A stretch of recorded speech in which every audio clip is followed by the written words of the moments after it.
जगदीश त्रिवेदी के बिल्कुल नए वीडियोस के लिए सर्च करें Jagdish Trivedi official YouTube channel.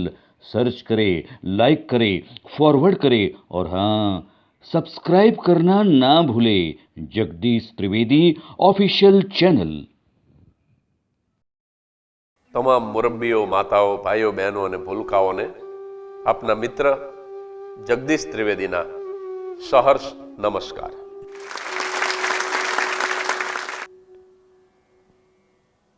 Bharat અને પાકિસ્તાન વચ્ચે અવારનવાર છમકલા થતા હોય છે।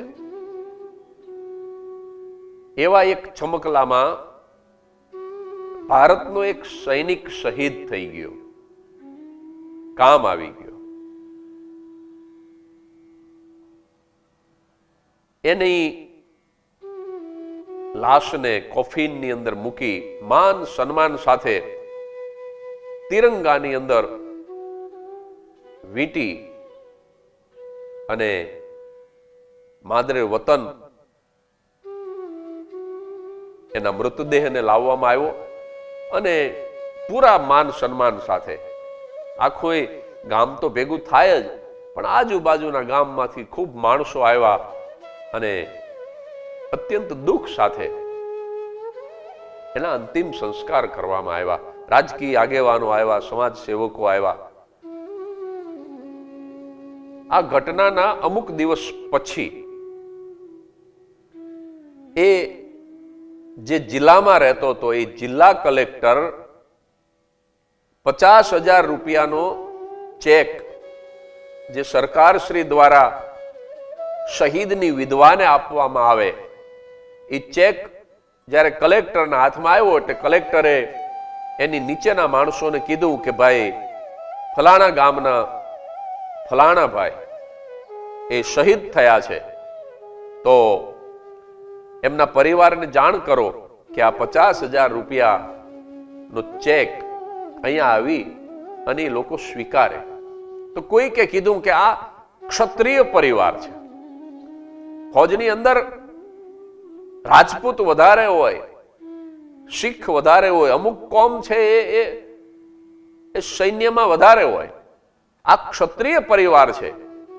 કારણ કે ક્ષત્રિય છે ને એ શક્તિનું પ્રતીક છે, શૌર્યનું પ્રતીક છે, અને એની વિધવા છે ને એ અમુક દિવસ સુધી તો એ ઘરની બારે ન નીકળે, એ અહીંયા ચેક લેવા ન આવે સાહેબ।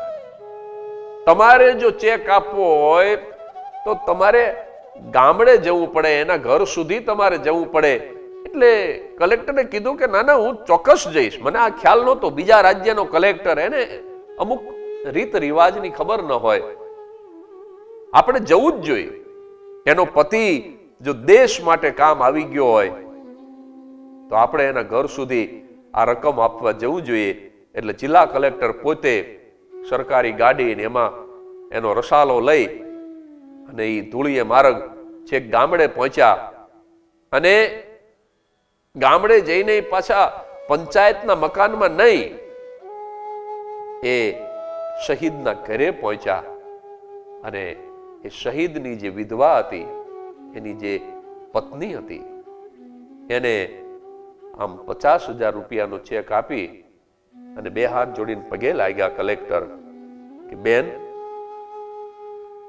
આ તમારા પતિની શહીદી પછી સરકારે આ વળતર આપ્યું છે, આ પ્રેમથી સ્વીકારો। અને આમ જ્યાં 50,000 રૂપિયાનો ચેક આવ્યો સાહેબ, એ 50,000 રૂપિયાના ચેકના એ 50 ટુકડા કરી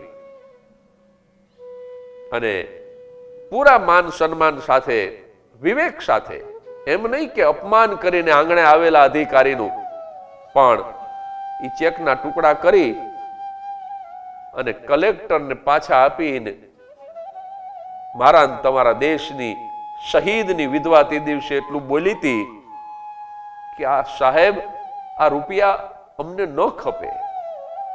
કલેક્ટરે કીધું કે કેમ ન ખપે? તો કે મારો પતિ છે ને એ માતૃભૂમિ માટે થઈને શહીદ થયો છે. મારો પતિ એ માની પાછળ શહીદ થયો છે, અને માની પાછળ કોઈ જીવ આપે અને એના જો વળતર લેશું ને તો કાલથી કોઈ સૈનિક શહીદ નહીં થાય. ભલા માણસ, આ તો અમારી ફરજમાં આવે કે અમારે લીલા માથા વધેરી દેવા પડે, કારણ કે માતૃભૂમિ એ અમારી બીજી માં છે. અમારે એનું વળતર લેવાનું ન હોય. મારો પતિ માની પાછળ શહીદ થયો છે. અને ત્યારે કલેક્ટર સાહેબ એટલું બોલ્યા હતા કે તો પછી તમારા પતિના બલિદાનનું વળતર તમને ક્યારે મળ્યું ગણાય? આ તો એને શહીદી તો વરી લીધી, પણ તમને તો કાંઈ ન મળ્યું. તમે તો પતિ ગુમાયો, આ દેશે એક જાંબાજ સૈનિક ગુમાયો, તો એનું વળતર ક્યારે મળશે બેન તમને? અને ત્યારે આપણા દેશની રજપૂતાણી તે દિવસે એ આમ નીચી નજર રાખીને પણ ખુમારીથી જે જવાબ આપે છે, બહુ સરસ બોલ્યા છે કે સાહેબ, આ સામે ઘોડિયું દેખાય છે કે હા, આ ઘોડિયાની અંદર મારો દીકરો હૂતો છે, અને મારો પતિ જ્યારે બોર્ડર ઉપર ગયો ને, છેલ્લે જ્યારે અમને મળીને ગયો ને, ત્યારે આ દીકરો મારા પેટમાં હતો સાહેબ. બેટડે બાપના મોઢા ન ભાળ્યા. આ છોકરાએ એના પિતાનું મોઢું પણ જોયું નથી. અને આ છોકરો અત્યારે તો ઘોડિયામાં સૂતો છે, પણ એ 5-7 વર્ષનો થશે ને થોડોક સમજણો થશે ને સાહેબ, ત્યારે મને વિશ્વાસ છે કે એક દિવસ તો એ જરૂર મને પૂછશે કે બા, આ આજુબાજુ વાળા જે બધા મારા ભાઈબંધ છે ને, એ બધાયના પપ્પા છે ને, એ દરેક તહેવારની અંદર એ મારા તમામ મિત્રોની સાથે જ હોય. અને તહેવારની અંદર જો ઉત્તરાયણનો તહેવાર હોય ને તો મારા મિત્રોના પપ્પા છે ને એ એને પતંગ ઉડાડી દે. જો દિવાળીનો તહેવાર હોય ને તો મારા મિત્રોના પપ્પા છે ને એ એને ફટાકડા ફોડી દે, એને ફૂલઝર સળગાવીને આપે. તમામ તહેવારની અંદર આ બધાય મારા ભાઈબંધના પપ્પા એ મારા મિત્રોની સાથે હોય છે. હે માં, મારો બાપ કેમ કોઈ દિવસ નથી આવતો? પહેલી વખત જ્યારે મારો દીકરો મને પૂછશે ને કે મારો બાપ કેમ કોઈ દિવસ નથી આવતો, એ દિવસની હું રાહ જોઉં છું સાહેબ.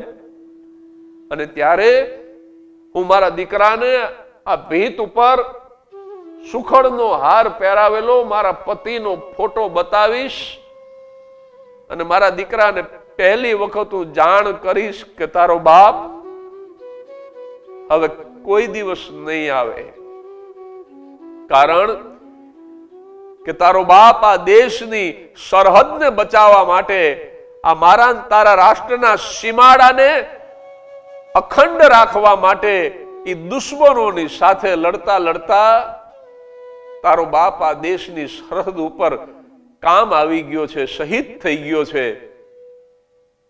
એ કોઈ દી પાછો નહીં આવે. પણ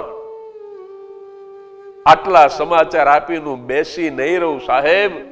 મારા દીકરાને હું એવી રીતે તૈયાર કરીશ કે મારો દીકરો 20-21 વર્ષનો થશે ને, મારો દીકરો સામેથી કહેશે કે માં, મારે સૈન્યમાં ભરતી થવું છે, અને ખુશી ખુશી હું મારા દીકરાને ભારતનો સૈનિક બનાવીશ. અને પછી જો પાકિસ્તાન સાથે યુદ્ધ થશે અને બોર્ડર ઉપર ગયેલો મારો દીકરો એક નહીં પણ 21 દુશ્મનોને મારી અને જે દિવસે મારા ઘરે આ વતનના આંગણે જે દિવસે પાછો આવશે ને, ત્યારે હું માનીશ કે એના બાપની શહીદીનું હવે અમને સાચું વળતર મળી ગયું છે.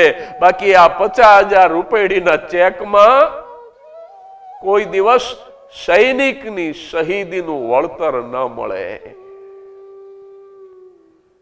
સાહેબ, આવી માતાઓ મારા તમારા દેશમાં આજે પણ હયાત છે કે જે પતિને તો ખુશી ખુશી સૈન્યમાં મોકલે છે, પણ પતિ જો શહીદ થઈ જાય તો પુત્રને પણ સૈનિક બનાવવા માટે જે ક્યારેય અચકાતી નથી સાહેબ, આવી માતાઓ છે ને, તો જ મારા ને તમારા દેશની અંદર જાંબાજ સૈનિકો જન્મે છે સાહેબ.